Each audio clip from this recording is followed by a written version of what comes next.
Hello, good evening, everyone. Can you all hear me? Yes, ma'am, we can hear you, ma'am. Good evening, ma'am.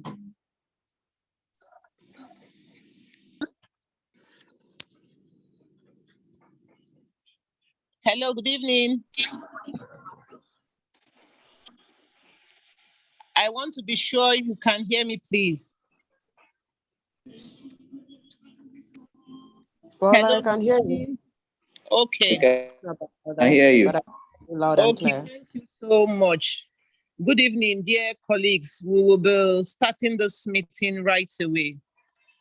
With the exception of the host, the co-host, and the speaker for this evening, please, I would like to implore each and every one of us to kindly mute our microphone during the process or during the course of this meeting. I would like to welcome this evening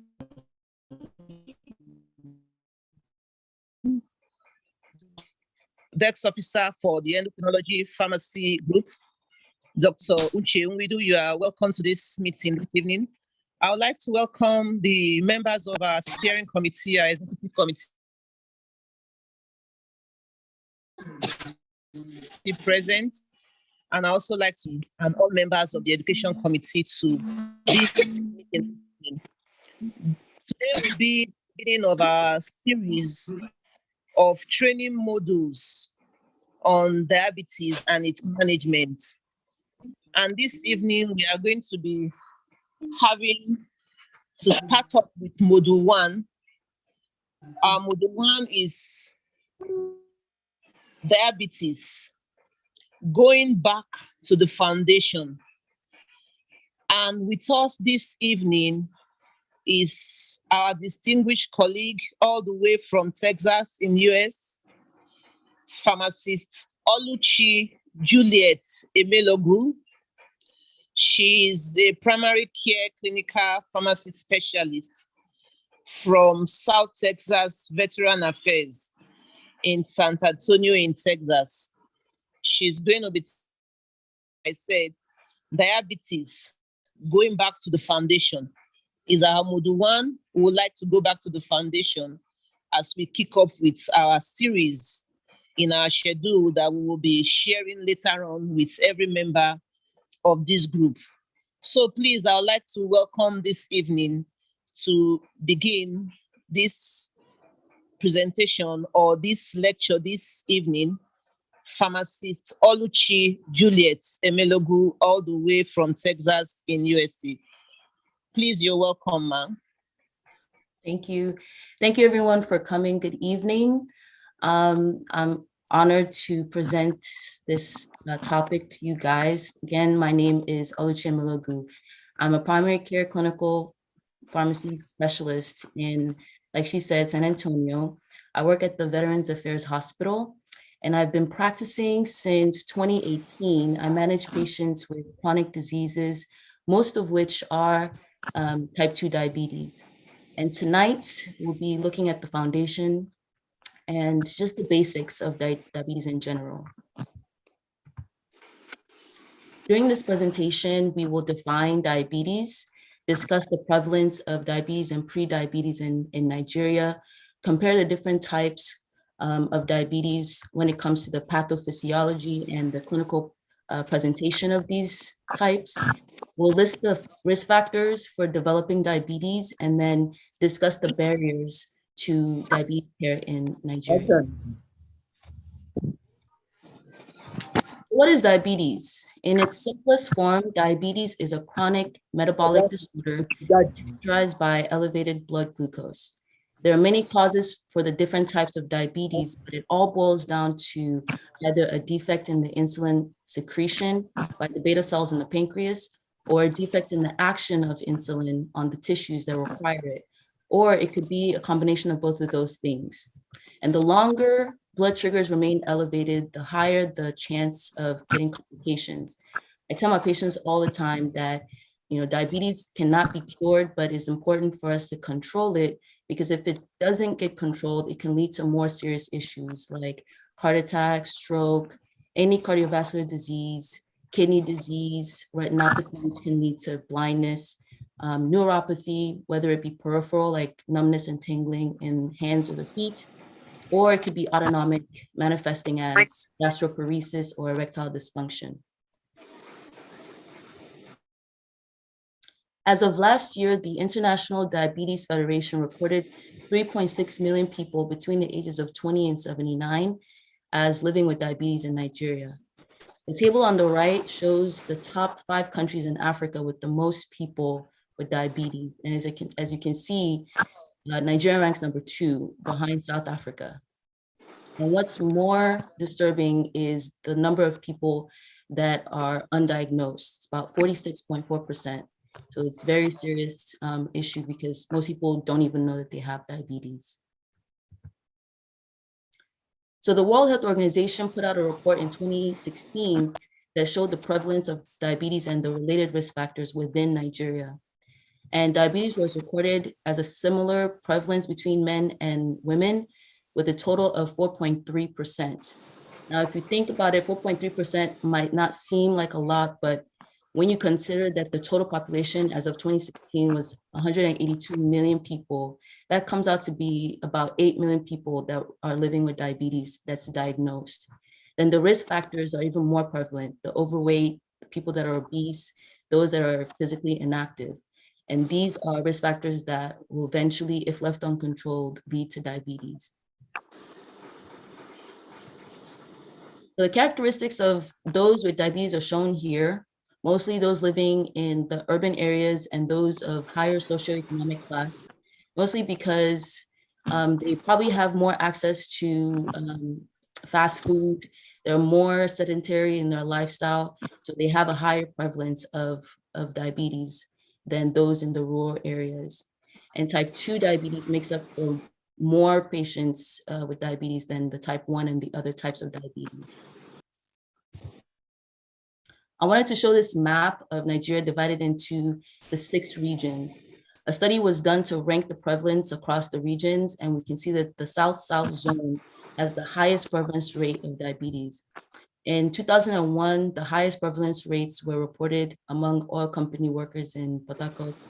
So it's mostly due to higher socioeconomic class, and the lowest reported rates were seen in the Northwest zone. So what is pre-diabetes? It is defined as high blood sugars that's not quite, doesn't meet the criteria for diabetes, actual diabetes, but it is higher than normal levels.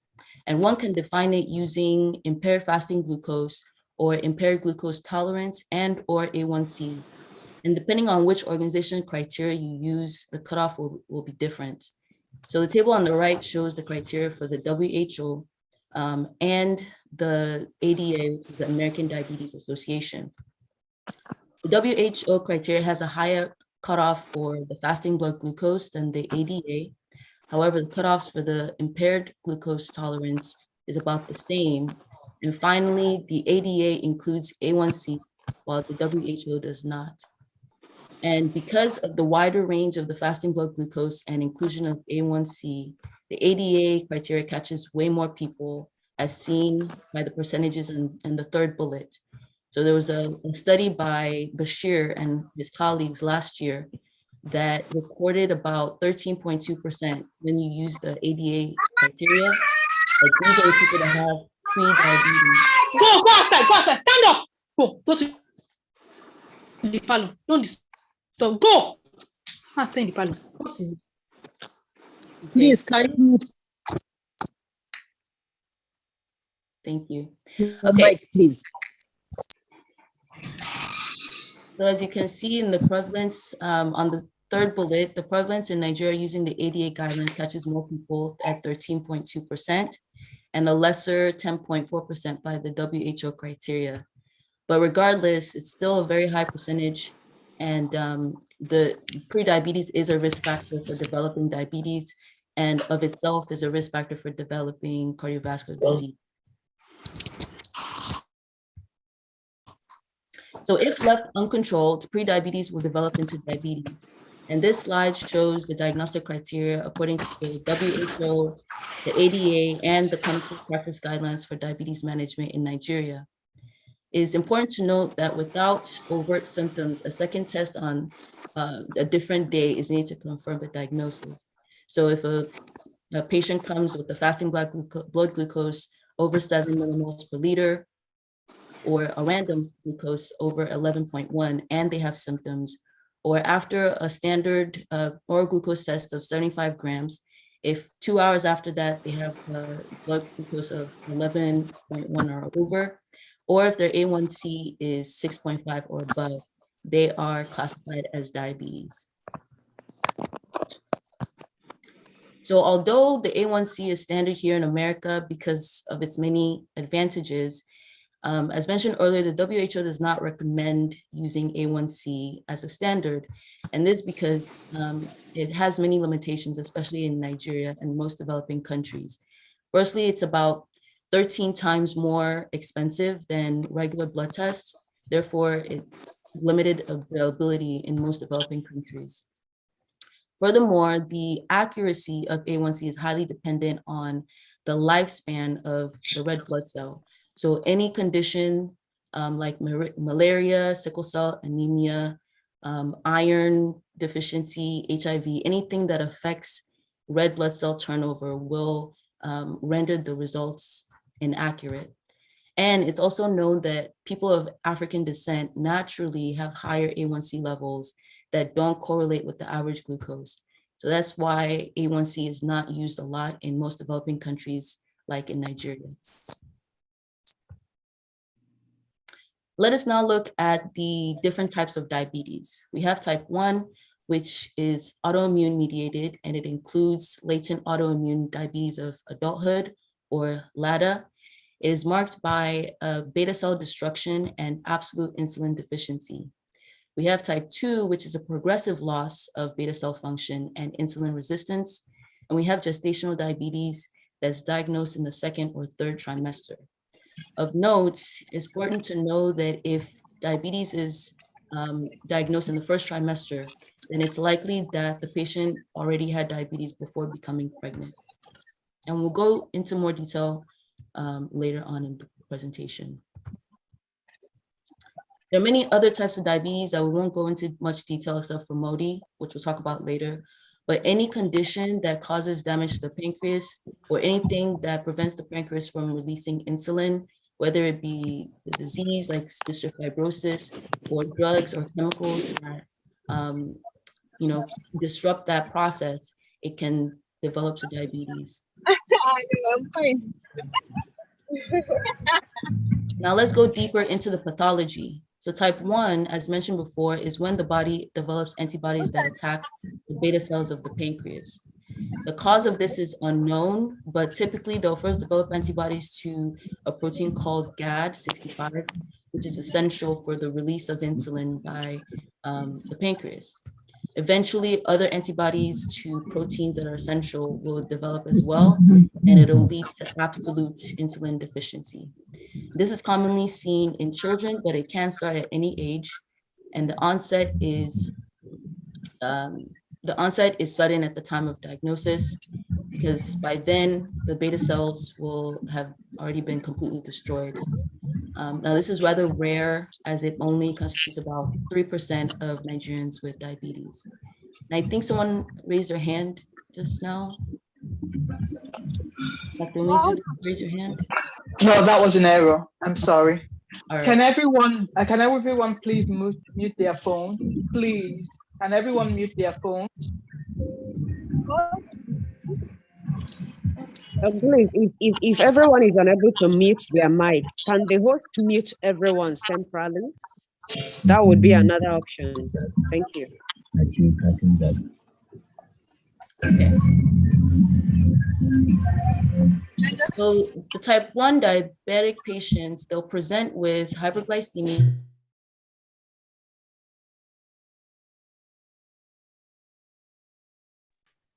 Presenter, Dr. Oluchi, please could you unmute yourself? The host muted everybody, so please unmute yourself so we could hear you. Thank you, ma'am. Can you hear me now? Yes, ma'am, we can hear you now. Thanks. Great. So type 1 diabetes patients, they'll present with hyperglycemia, usually DKA or diabetic ketoacidosis, And with the classic symptoms of diabetes like polyuria, which is excessive urination, and young children will present with bedwetting, polydipsia, which is excessive thirst, blurred vision, and weight loss. And they'll be very thin because when the body can't use glucose for energy, they'll start breaking down the muscle and the fat. So they'll present as, thin and not obese as in type 2. In contrast, in type 2 diabetes, the beta cells are still present, but there's an insufficient insulin production in the setting of insulin resistance. So there's an inability of the cells within the muscles, the liver, the fat. They can't recognize the insulin that's present, even though it's normal and level. So in turn, the pancreas continues to produce more and more insulin, but eventually it will become overworked and it'll stop producing enough. And many factors can lead to this, but mostly it's due to lifestyle, so obesity and lack of exercise. And although age and genetics do play a role, the major factors are lifestyle, lifestyle and behavioral components. And this is the most common type of diabetes in Nigeria. It's about 95% of patients that have diabetes have type 2. So the risk factors to developing type 2 are categorized by non-modifiable and modifiable. We can't control our age, we can't control our genetics, and the older we get, the more likely we are to develop type 2. And then those with a family history of diabetes actually have a 2 to 3 times higher chance of getting diabetes themselves. And if both parents have it, that chance increases to like 6%, or 6 times more likely for the patient to get, or the person to get it.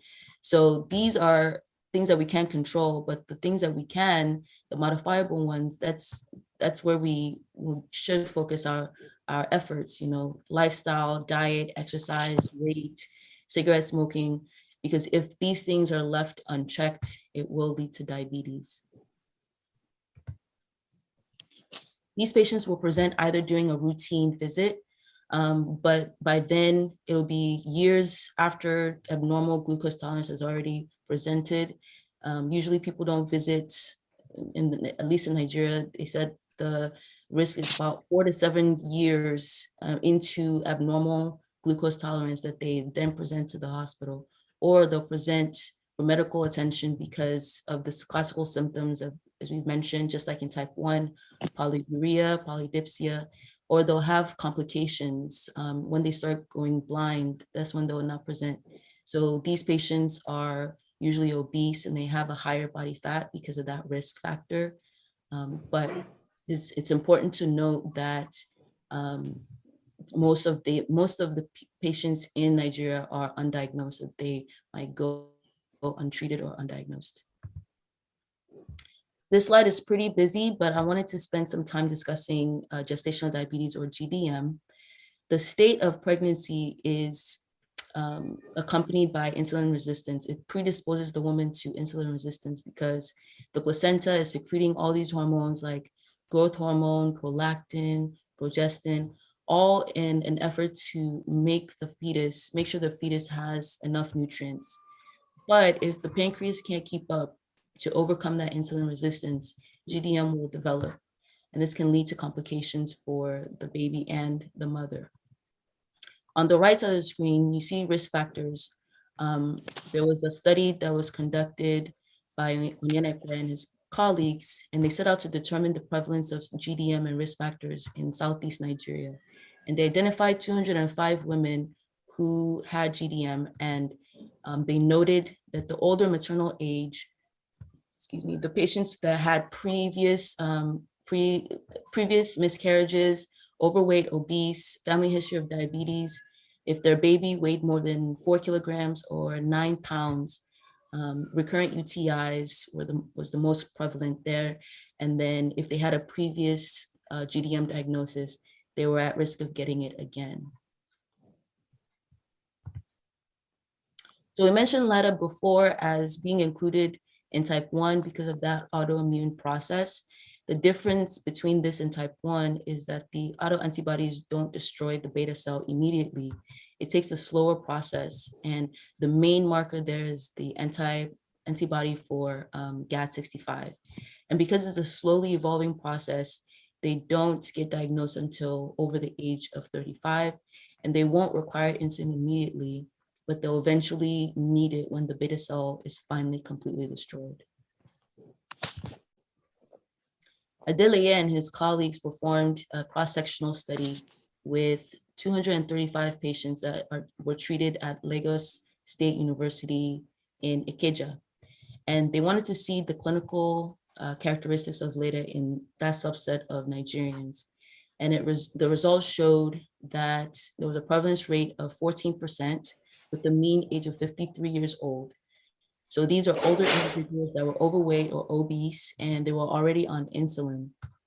And as you can see, on the surface, they may present as type 2 because that's what the characteristics as defined before. And these patients were already managed as type 2, but it's important to note that the test for GAD antibody is key in differentiating these folks from type 2 diabetes, especially when they stop responding to oral medications.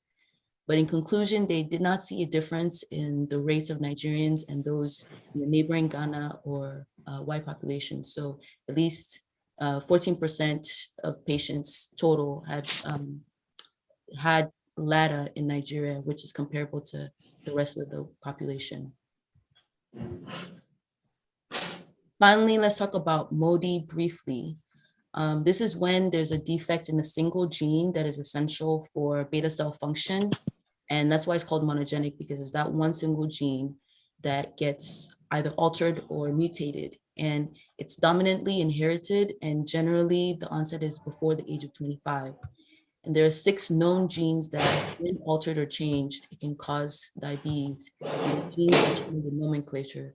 So if in the future they discover another gene, they might name it MODY7 or MODY8.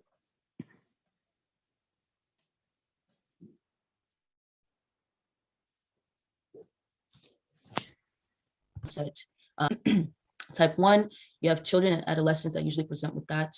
Older individuals present with type 2. LEDA and MODY are, dependent on, either the age younger than 30 for MODY, above 25 for LEDA. And the presence of antibodies is seen in type 1 and LEDA, but not in type 2 and MODY. And that corresponds to the progression of insulin dependence. So it's rapid with type 1, but not as rapid with LEDA, and it's slow for type 1 and MODY. Type 1, they'll need insulin from diagnosis. LEDA will they'll need insulin, but insulin is not a must in type 2 or MODY, especially if their lifestyle modifications are made and glucose is maintained with oral agents only. And lastly, type 2 and MODY are marked with insulin resistance, whereas there's no insulin to resist in type 1 and LEDA. So there are many barriers that affect diabetes care in Nigeria. I'm sure you all can tell me more than I can find over the internet. But on the right is a snapshot of an article published in 2020 of a survey of 64 primary care physicians that indicated they'd been practicing for 17 plus years. They've been seeing up to 20 diabetic patients a week. And although they knew the classic symptoms of diabetes, a majority of them admitted to not knowing the cutoffs for diagnosis. Most didn't perform foot exams or eye exams, none screened for microalbuminuria, and only about 17% of them monitored for A1C. A majority rated their confidence in prescribing insulin as low, so only about 23% of them ever prescribed insulin in the outpatient setting. 78% of them had not received any kind of diabetes training since they graduated from medical school. 80% of them were not even aware that there were clinical guidelines for diabetes. So whether it be ADA or WHO or even the one in Nigeria. So knowledge and awareness is poor, not only among the patients, but among physicians too. Granted, this was in Southeast Nigeria, so it's not really representative of the whole of Nigeria, but it is still important to note. Another major barrier is cost. Because of a lack of universal national health care, most of the cost is coming out of pocket for these patients. So they may not be able to afford doctor visits or medications. So they might go undiagnosed or untreated. Another factor is culture and beliefs. It's hard to admit, but our people, we like to blame, juju or poisoning. So for chronic diseases like this, they might not seem to, attribute it to their lifestyle, because lifestyle, we like to eat rice and stew, all the carbs, gari, fufu, pounded yam every night. But these are all things that can lead to diabetes. And rather than trying to fix that, change and modify our diet, most will like to blame, juju of village people. So it's our job as pharmacists to educate on the risk factors, educate on lifestyle modifications, especially not only to the patients, but to the doctors as well. And I'll actually like to open it up now to see if anyone would like to add to what the barriers that I might have missed, the barriers of diabetes care in Nigeria could be. Since I technically don't practice there, it would be more beneficial to get some perspective from pharmacists that do practice in Nigeria. So would anyone like to add to this slide about barriers affecting diabetes care?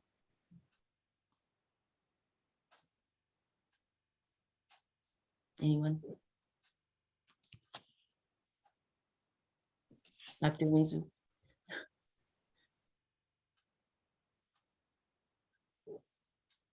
Okay, I guess I'll Sorry, I was trying to unmute myself. Okay. Yeah. I don't, the last time I practiced in Nigeria was 2012, but you touched on a whole lot of things. We are not preventive in our approach to health in Nigeria overall. Even among healthcare professionals, we have a curative approach instead of preventive. So when you tell somebody to prevent, they say, it's not my portion. We go into this cannot happen to me, or we don't know that prevention requires deliberate action on our part to, number one, test, to number two, and when we test and find out, to start taking measures to correct that. And so I think if there's anything that pharmacists can do is plug into preventive care, preventive medicine, rather than be on the other side when they are diagnosed to start issuing medication. If you are a retail pharmacist, plug into preventive services, test everyone you can. And I think that may be a solution. I'll wait for some people who are already practicing in Nigeria if to contribute to this, because this is something that affects us all. And so I'll just hush now. Absolutely. Thank you so much. Would anyone else like to add to that, those that are practicing currently?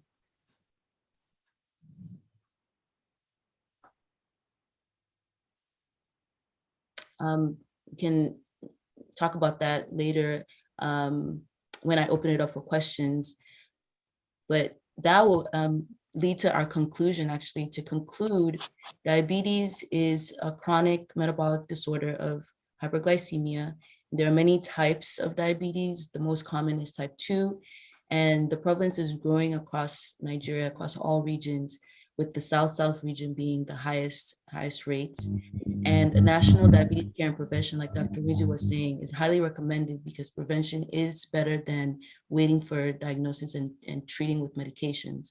So that's where we as pharmacists can play a major role in educating our patients on the risk factors, how to modify our lifestyle to basically prevent the development of prediabetes as well as diabetes. So thank you very much for listening to the presentation. I will now open it up for questions. Thank you so much, Dr. Oluchi Juliet Emelogu, for this very insightful presentation. We'd like to appreciate you for the time you have given to us this evening. She has been able to briefly touch on diabetes, its definition, epidemiology, especially for us in Nigeria, the complications, diagnosis, and classification. She was looking at prevalence also, and brought to our knowledge that the South-South geopolitical zone in Nigeria has the highest prevalence of diabetes. And she also touched on, very importantly, the latent autoimmune diabetes in adults and also the maturity onset diabetes in the young, which is something that for me, I also like her to do a little bit more on. And she looked at factors affecting diabetes care in Nigeria. And we looked at the affordability of diabetes care and the contribution from Dr. Onwizu, who also mentioned to us the importance of preventive medicine rather than curative. So once again, we'd like to appreciate you, Dr. Oluchi Emelegu. I don't know if we have questions. If you have questions, please, we'd like you to just raise up your hand if you have questions so that we'll briefly take questions. Dr. Oluchi Emelogu will be added to our platform at the end of this presentation for a period of about a week or two in case we need to ask further questions and also to enable us discuss further the various points that she had mentioned this evening. So please, if any one of us have a question, we'd just like you to indicate by raising up your hand so we can call you, or if you have a contribution or you have any observation, anything you want to tell us, maybe from your own experience in your area of practice, wherever you are. Thank you so much. We take questions, please.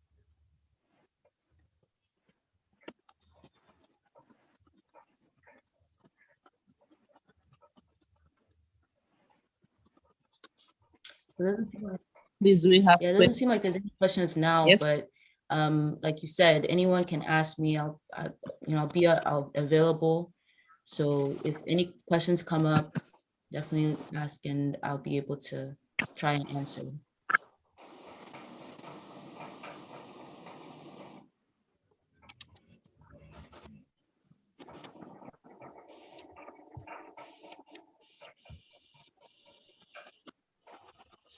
Questions on epidemiology, diagnosis, complications, the classifications, prevalence. Do you have questions, please?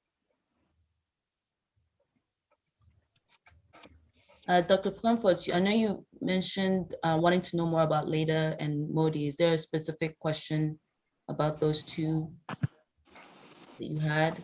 Yeah, I was looking at the table that you had shown us with respect to the management. You were looking basically at insulin. Mm-hmm. I wanted to throw more light into the other medications used in management of the LADA and MODI. Is it same thing for maybe MODI? You manage like type 1, LADA you manage like type 1, MODI you manage like type 2, or are there any clear differences? Yeah, so I was under the impression that, like the management would be later on, but so I didn't really focus on management with drugs. But when it comes to treating with oral medications or insulin, because LADA is a slower progression of that beta cell destruction, they will eventually need insulin, but in the meantime, they can take oral agents. That's why most patients with LADA, they don't present as LADA, they start as diagnosed with type 2 because their clinical presentation, they will come off as looking like type 2 diabetes. So they'll start them on metformin, start them on a sulfonylurea, as if they were type 2. But then eventually, when those meds stop working completely, then that kind of signals to test for that GAD65 antibody. So when that's present, they know, okay, this is not type 2, it's LADA. And at that point, insulin is what's necessary, because that's the only thing they will need, because the beta cell is completely destroyed by then.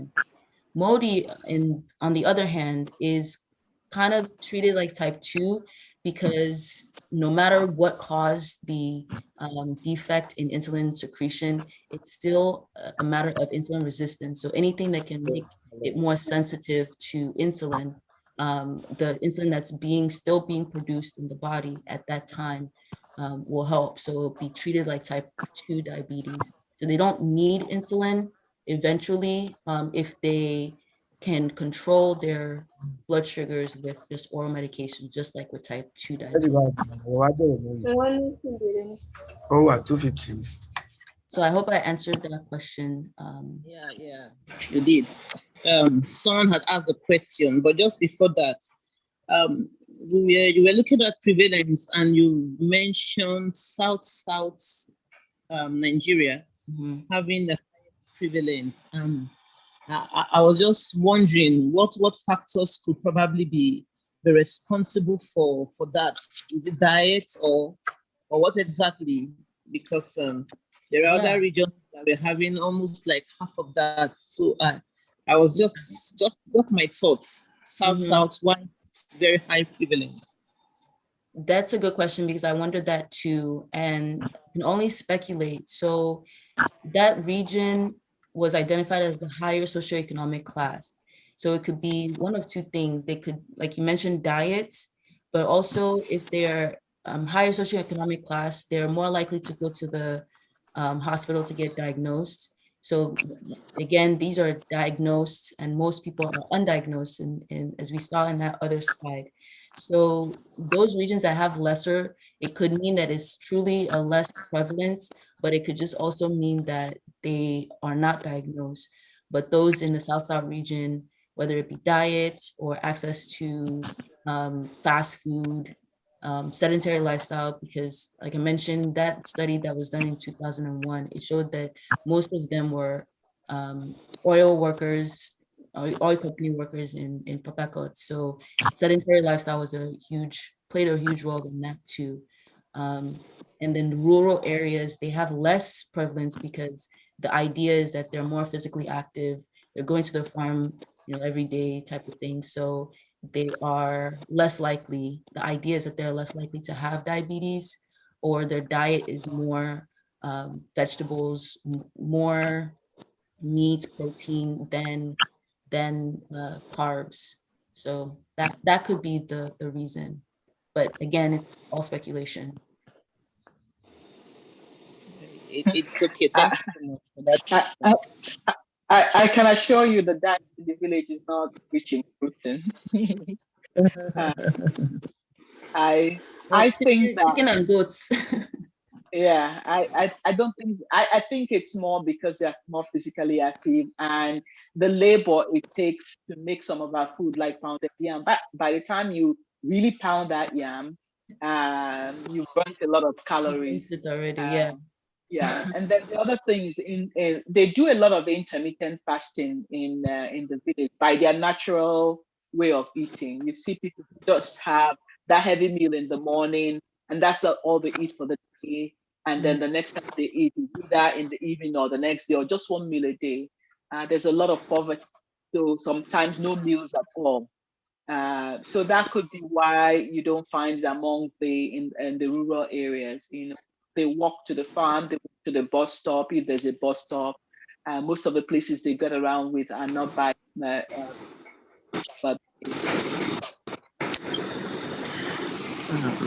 It's okay. Thank you so much. We have a question on the chat box. Hello, can you hear me, please? Yes, we can hear you. Yeah, it says, I would like to know the preventive measures we can employ as community pharmacists. Are there special programs we can start up apart from the usual counseling?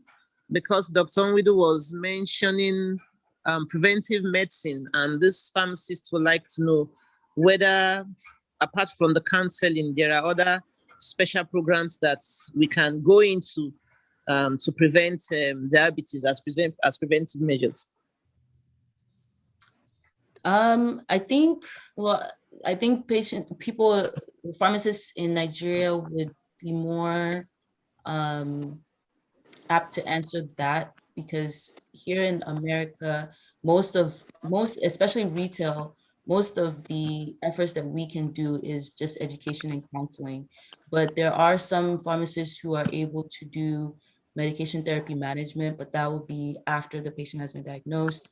There's some people that can do health fairs. So they'll go into the communities and give that education instead of having them come to the retail before counseling. So I don't know the scope of practice for pharmacists in Nigeria, but education is a huge role for pharmacists everywhere.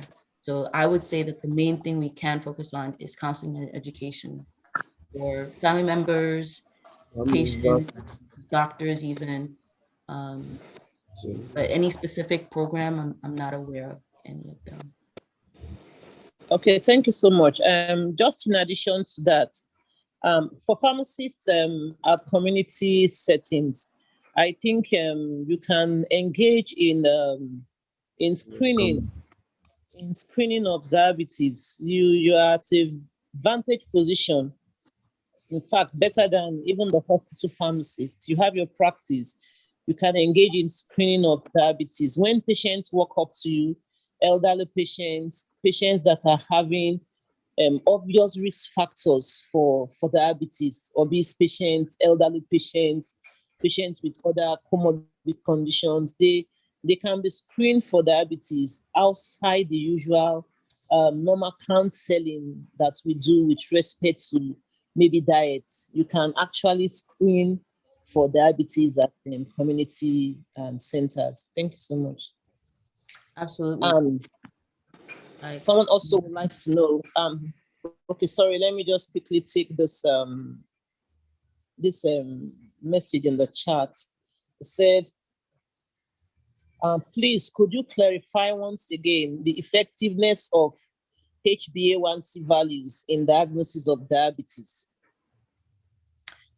Yeah, so the effectiveness, it's more advantageous to use A1C when everything is, when the conditions are right. So A1C is, again, a component that relies on the red blood cell, and the lifespan of the red blood cell is about 3 to 4 months. So it can give you an accurate reading in the past 3-4 months, how well the blood sugar, or how not well the blood sugar is controlled.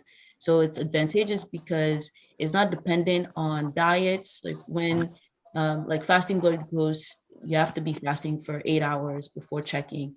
And, you know, it can give you a better idea of overall control. And A1C also is what they use to look at the complications and the control of A1C to prevent those complications. When they looked at studies that prevented, control of A1C will prevent all these retinopathy, cardiovascular disease, all that stuff. So they used A1C as a diagnostic criteria.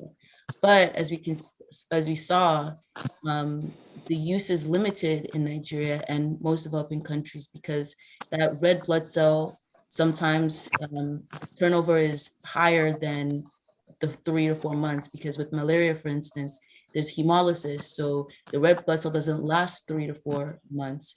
It's shorter. So the A1C won't be as accurate, or iron deficiency or CKD, things that will affect the red blood cell. So using A1C, especially because it's costly, and you need to standardize the assay in the lab in order to actually make it as accurate as you can. It's limited because not only is it costly, but if they have these conditions, then it's not going to be as accurate and you would have wasted money. So the WHO has recommended using the fasting blood glucose or the random blood glucose with classic symptoms as diagnostic. The ADA will say A1C is the standard of care, but that's not going to be common in most developing countries in Africa. Okay, yeah, thank you so much. Pharmacist Hafsa, I'm in Ikoyi. Your hand is raised up. Please, if you can hear us, can you please unmute your mic and ask your question? Yes, thank you very much. Good evening, everyone. And thank you to the presenter for a wonderful presentation. Yes, I just want to add about the preventive programs. World Diabetes Day is November 14th of every year. So the community pharmacist that has the question can have programs for that day. That at least that can be the least the person can do. You can have these programs monthly, you can have them like every 6 months, but at least once in a year, which everyone knows as the World Diabetes Day. You can have this screening done, you can have educative programs and all. You can do it in conjunction with others, or you can even ask some companies to support you with all this, screening items and all of that. So this is at least what someone can do to help patients with screening and all of that. Thank you. Thank you so much, Pharmacist Hafsa Ikoyi. Sorry, there's someone whose hand is raised up, but sincerely, there is no name. There is a post. I don't know what to call it. Maybe it's a flyer or something that is saying, "Stop saying tomorrow. Stop saying tomorrow." Sorry, your hand is up. I think that was from Mrs. Hafsa. Okay. That was me. Yeah. That was me. Okay. All right. Okay. Thank you. Sorry. Any more questions? No more questions, and there isn't anything again in our chat box. I wouldn't know whether we can take one or two more contributions. So if you have anything to say to us, Dex Officer, please, our Dex Officer, Dr. Unchi Muizu.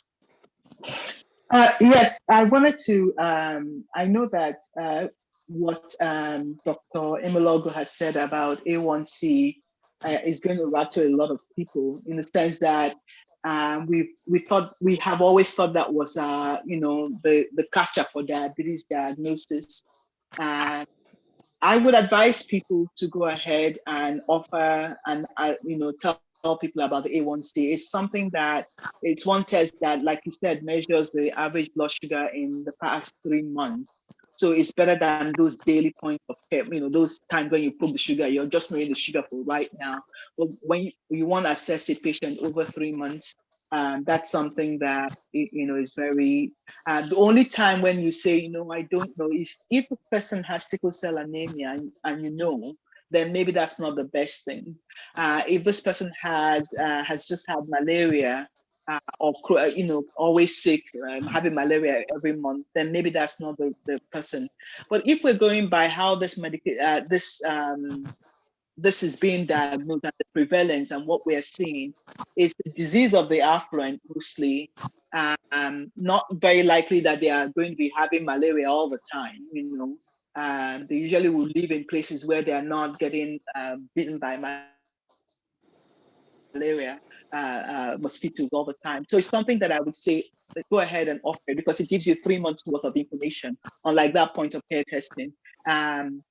And then take it from there. However, like I said, if there's a time when you can, like if the person has anemia, if the person is pregnant, that's another time when you don't use A1C, because there's the high red blood cell turnover and hemodilution in pregnancy. And then that's when you don't use A1C. But otherwise, go ahead and offer it to anybody who would want to use it. Okay, thank you so much. I also like to call on the chairman of our education committee, Dr. Uyime. I don't know whether you have any information you want to pass across to the group with respect to our upcoming modules. Dr. Uyime, please.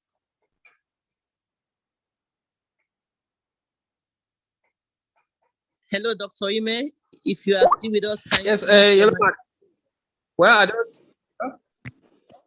First of all, let me appreciate the presenter for really giving us so much. Hello. Thank We you. can hear you, please. Yes, hello. Yes, we can hear We you. can Hello? hear you, Dr. Ime. Can you We hear can hear me? you. Yes. Yes, please. Dr. Ime, we can hear you. Go ahead. Can you hear me? Yes. We can, please. We can. Hello? Wow. Dr. Ime, we can hear you. Please go ahead.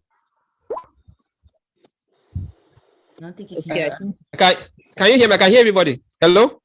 We Yes. can hear you very well, please. I think he's having some problems. We can hear you very well, interestingly, but it looks like you can't hear us. Okay, I think if there is any information he wanted to pass across, we'll just do that on the general platform. In the absence of any other question or comments or contribution, we would like to once more appreciate our speaker this evening, all the way from Texas in US, pharmacist Oluchi Juliet Emelogu. Thank you for taking time to reach out to us for this presentation on going back to the foundation, just to refresh our memories as we kick off with a series of trainings from the modules that are ahead of us. We'd like to sincerely appreciate you, and on behalf of the endocrinology pharmacy group in Nigeria, to say thank you so much. And we'll be adding you to our group temporarily in case we need to take some more questions or some more contributions. Meanwhile, we'd also like you to make your slides available so that we can share the slide on our platform for the purpose of the one or two persons who couldn't make this meeting, so they can look through and probably come up with some more questions or contributions. In the absence of any other information, we would like to say thank you so much to you, and thank you for taking time to join us this evening, and to every other pharmacist in this group that has also taken time to be at this meeting. Thank you for coming, and we'd like to say good night to everyone. Do have a blessed night. And for Dr. Onwizo and Emelogo, we know it's just daylight. See you over there. It's just about 1 o'clock. We'd like to say have a beautiful. Thank you so much for coming. Thank you. Thank you for having me. Have a good night. Thank you.